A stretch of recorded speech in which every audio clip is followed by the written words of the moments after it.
好美哦，超漂亮的市政厅大楼，这个好好吃。多伦多这边一个地标性的建筑，扁扁的造型，这里每一家甜点店都会卖的蛋挞，加拿大版本的凯旋门。我不知道今天到底要遇到几次火灾哦。多伦多市中心必打卡景点，从美食到古迹建筑，今天要带你漫游这座热闹又繁华的小镇。耶！今天带各位来多伦多一日游。那今天会带各位去城市的几个漂亮的景点，必打卡的景点，要跟各位分享哦。一些老旧的建筑啊，或者是标志性的打卡点，要跟各位分享。那影片开始之前，请先订阅阿德带你去，并且开启小铃铛。阿德带你去，影片开始。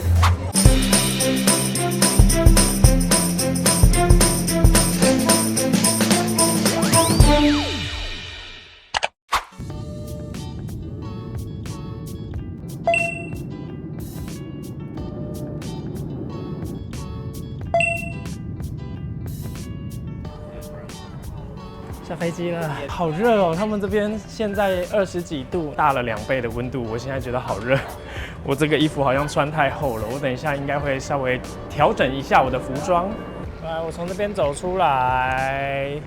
然后它对面呢，这里就有一个公车站。因为我一个人旅行，所以呢，我这一次的交通呢，全程都是搭公车或者是火车来做转点。那这里有一根柱子哦，我等一下要搭900号，然后到快要接近市区的时候呢，还要再转一次车，转2号的样子。900号来了，900号来了。然后他们这边的公车呢，是可以直接上车刷信用卡的。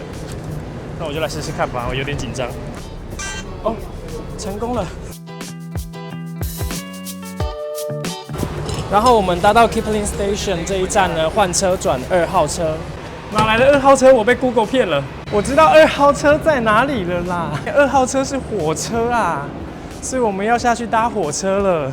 他们这边的营运商其实有分很多种，这一种叫 TTC， 我们刚搭的公车是 TTC， 上车只需要刷1次卡就够了。但是这种上面写的 Go 绿色的 Go， 它是需要刷2次卡，上车刷1次，下车刷1次。下车没有刷卡的话，它会直接按全段票，就是直接算到终点的票价来计算，所以这样很不划算哈。这种刷1次，这种上车刷卡，下车刷卡。然后这种是什么？我其实不知道哎，有人知道的话可以在下方留言告诉我。上车啦，上车啦！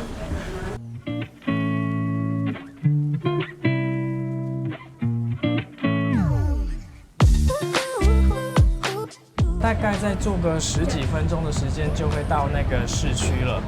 那我这一次住宿的地方呢，是在中国城Chinatown这个地方。那我会在多伦多这边待4天的时间。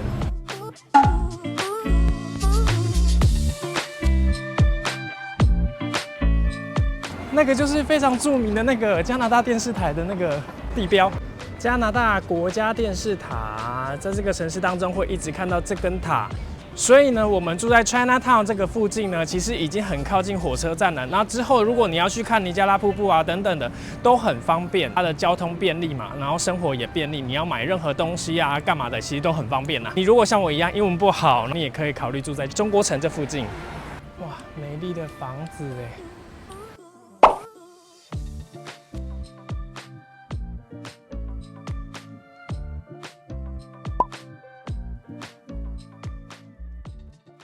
你入住的时候呢，你就来这边找你自己的名字，它上面就会写这个房间的密码跟你是住哪一间，一些相关的细节，中英法都有，很贴心。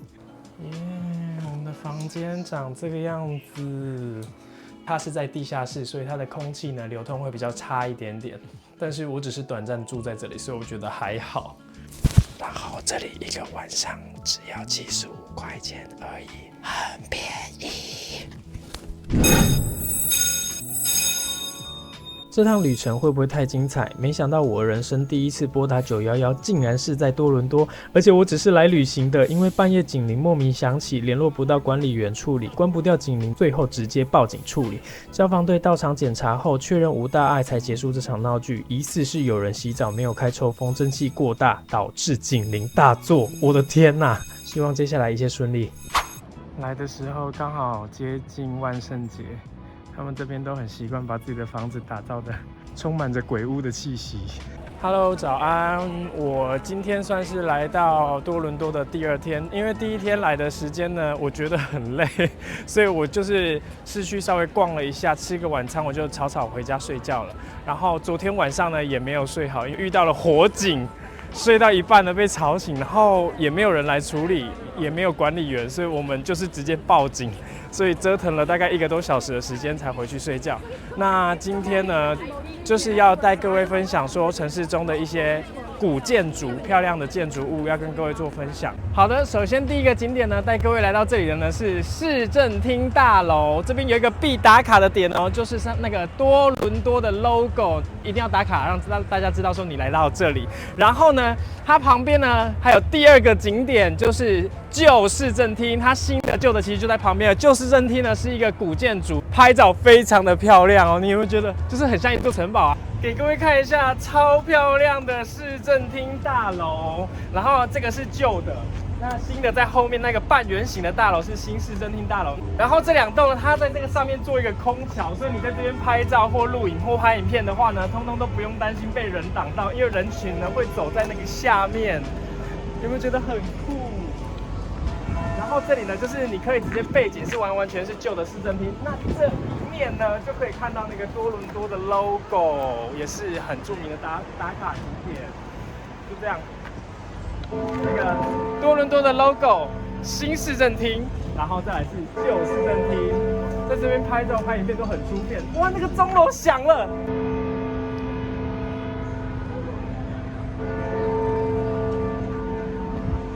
没有想到它背后的钟楼竟然是还有在使用的耶，好酷哦！真的很像走在电影的场景里面呢。我们去那边逛一逛。哇，那边有人在谈恋爱了，连谈恋爱都那么的诗情画意啦。他们坐在那里好有氛围感哦。我的天哪，跟情侣来这边拍婚纱非常适合，好美哦。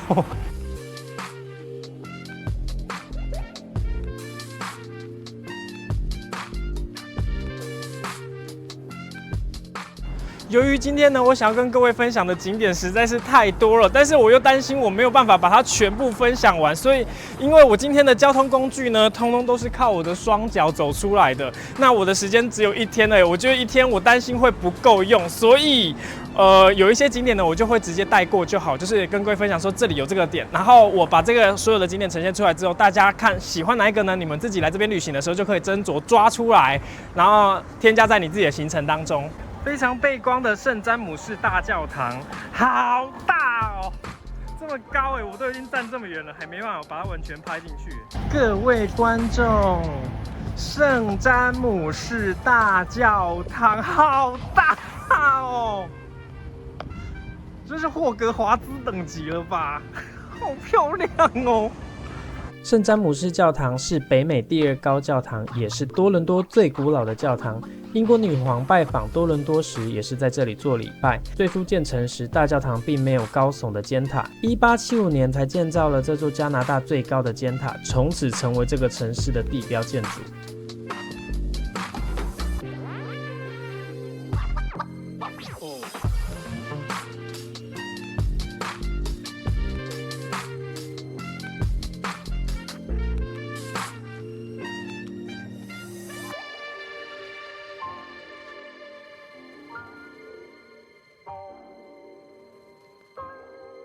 圣詹姆士教堂的后面 ，RBC 银行也是一栋很美的复古的建筑哎。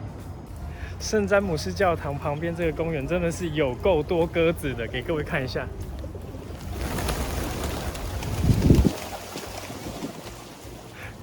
是不是很多？超级多哎，应该有上百只吧。逛着逛着，午餐的时间到啦！接下来这里是圣劳伦斯市场，听说这里面汇集了很多的美食，很多摊贩啊，可以进去里面逛一逛哦。Let's go， 我们去那边吃个午餐。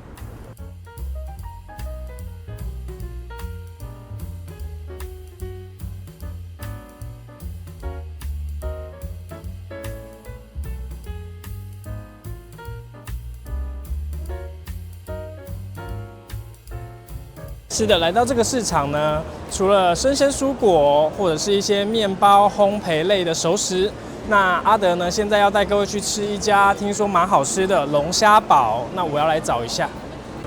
好的，就是目前身后这家 Buster Seaco， 它的龙虾三明治好像很有名，要排队，人还蛮多，生意蛮好的。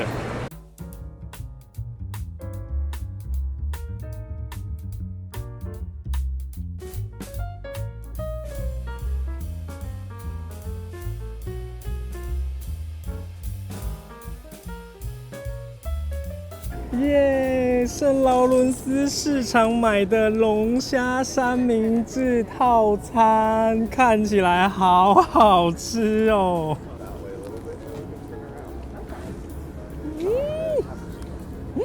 好虾哦！我的天哪，它的肉真的是很扎实、很厚呢，是真的认真好吃哎。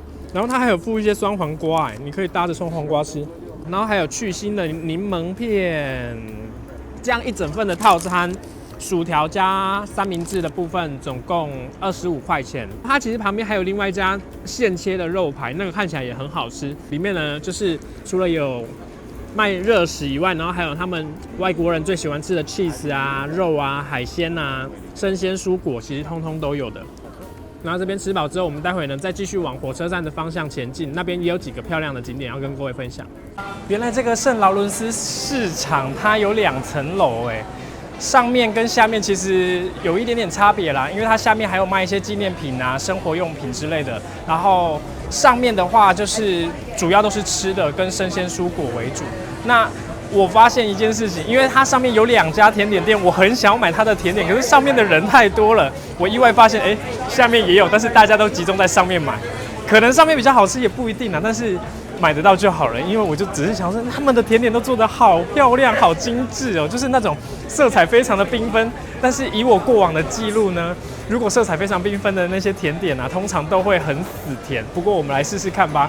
我买了一个蛋挞，然后一个蓝莓塔。还有一个泡芙，首先先吃这个泡芙，因为我觉得它长得很可爱，所以我就想要吃吃看，蛮好吃的哎，然后有点死甜哎，我好像误会了，可是它上面的标签写的是泡芙啊，但是它吃起来比较像蛋糕的那个口感，表面一层焦糖巧克力糖霜，饼主要死甜的焦糖表皮，一切都很完美。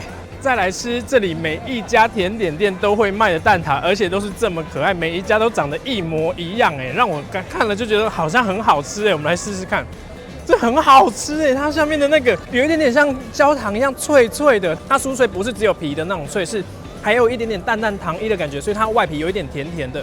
这个很好吃，它咬开中间这个是卡士达馅，它不是蛋挞，它是一个卡士达馅，所以它非常的甜，但是相较之下也没有刚刚那泡芙那么甜，因为泡芙表面的糖衣太厚了，所以导致很死甜，但这个很刚好，这个蛮好吃的。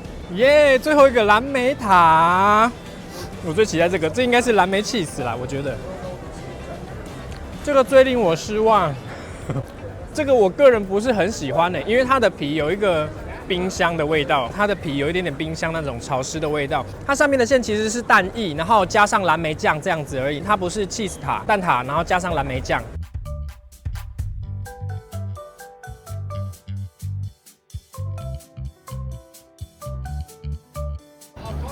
哇，阿拉丁魔毯专卖店里面的地毯都好漂亮哦，都很像阿拉丁的地毯。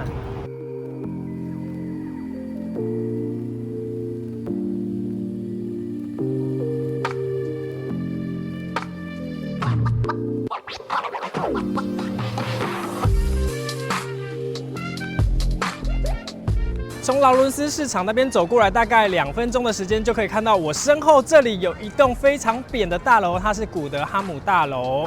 它又被称为熨斗大厦，因为它跟纽约的熨斗大厦呢，其实外形长得非常的类似。那是多伦多这边一个地标性的建筑，红砖的外墙加上扁扁的造型。这一栋有没有觉得跟温哥华的那个 Gastown 那一栋有点像？都是这种扁扁的欧式建筑，非常的漂亮，很适合来这边拍照打卡哦。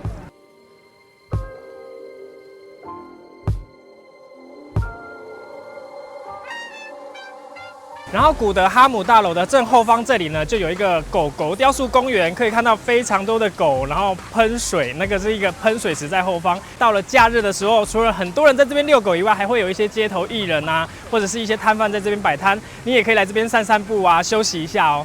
刚才有一个老贝贝，他跟我讲了一个小小的故事。他这个雕塑公园呢，它有一个小巧思啦，所有的喷泉通通都是狗狗。然后你会看到有一只没有在喷的是一只猫，然后它猫不是看向喷泉的中间，它是看向这一盏路灯。为什么呢？因为它的雕塑除了狗、除了猫以外，这边还有2只小鸟在那个灯上面，是不是觉得非常的可爱啊？这是一个很可爱的装置艺术，大家也可以来这边拍个照、打个卡。接下来带各位来到这里是冰球名人堂，它也是一个古迹建筑。但是它现在刚好在整修中，看不到。不过我们可以去旁边的布鲁克菲尔广场，它里面呢可以看得到现代跟古典的结合，所以我们进去里面参观一下。冰球名人堂在那边，走进来之后，这里有一个超级美的长廊，是不是很漂亮？你看这边是古建筑，然后这里是新的建筑，它把新旧建筑包在一起。太漂亮了吧！这个美到爆炸耶！而且它上面全部都是用玻璃的，所以透光性非常的好。做一个挑高的建筑，采光又好又漂亮，整个空间非常的舒适宽敞。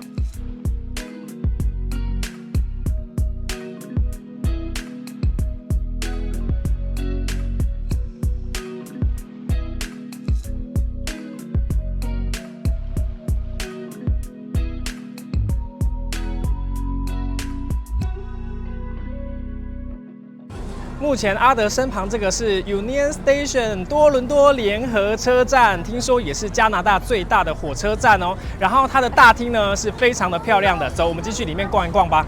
然后这也是一座新古典主义的建筑 ，Union Station 联合车站。然后过几天呢，我就会从这边搭车去下一个城市啦。这个火车站呢，它可以搭东边到魁北克，然后西边可以搭到温哥华。他们这边的火车因为是长途的嘛，所以他们搭火车也是会有卧铺的。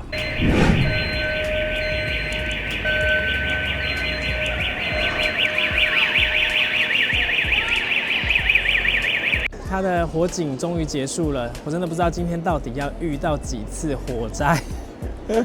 终于可以好好跟各位分享这个车站了。这车站呢，在1975年的时候呢，被列为加拿大国家历史遗迹，也是安大略省呢载客量以及面积呢最大的一个车站哦。然后它车站非常的宽广，然后每一片瓷砖上面的雕刻纹路都非常的精细，非常的漂亮哎。大家有机会来这边搭火车，可以来这边拍拍照啊。北美最大的火车站。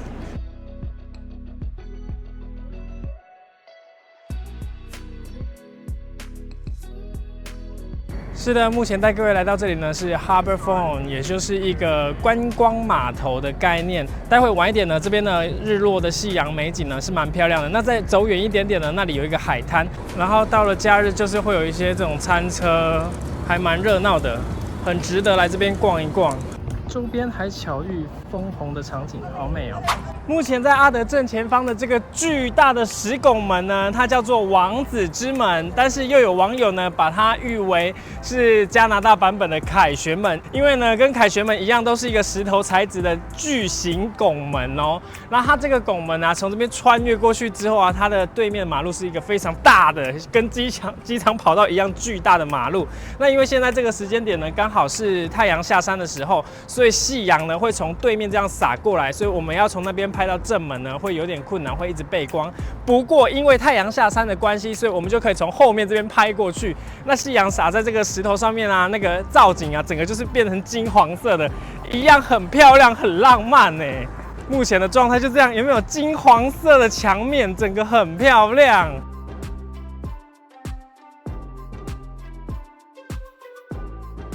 接下来这几个景点距离车站比较远，建议可以单独安排一天到访。第一个是位于机场北边的超美印度寺庙，详细的介绍请点开右上角的资讯栏。再来是凯撒罗马城堡，还有多伦多大学跟 Queen's Park 周遭的古堡群，都很值得到访参观。目前阿德身后这一座呢是凯撒罗马城堡，是全加拿大最大的私人住宅。没错，里面听说有98个房间。那它这个地方呢，离市中心是比较遥远一点点的，从市中心那边搭公车过来，大概也需要半个小时的时间，所以大家就可以自己斟酌加在自己的行程当中。但是这个是收费的城堡，进去的票价是税前呢是40元，所以大家自己参考看看啊。我带过就好，我就不进去了。是的，目前阿德所在的地方呢是多伦多大学3医学院。那你如果跟阿德一样呢，喜欢那种非常欧式的古堡建筑的话呢，你就可以来到多伦多大学。它周遭包括安大略省的省议会大楼，也都是在这个附近。你走到这附近的街道巷弄，你都会觉得说，全部都是城堡包围。好漂亮，好幸福哦！你如果喜欢拍那种很像哈利波特的那种场景啊，来这边拍照准没错，因为这里有好多个场景，其实都跟哈利波特的那种场景非常的像，包括室内。那因为这是人家的学校嘛，所以进来的时候还是尽量保持安静。3医学院呢，走进来你就可以来到中间这个中庭，就会有一种四周被那种城堡环绕的感觉。给各位看一下，非常的漂亮，真的很美。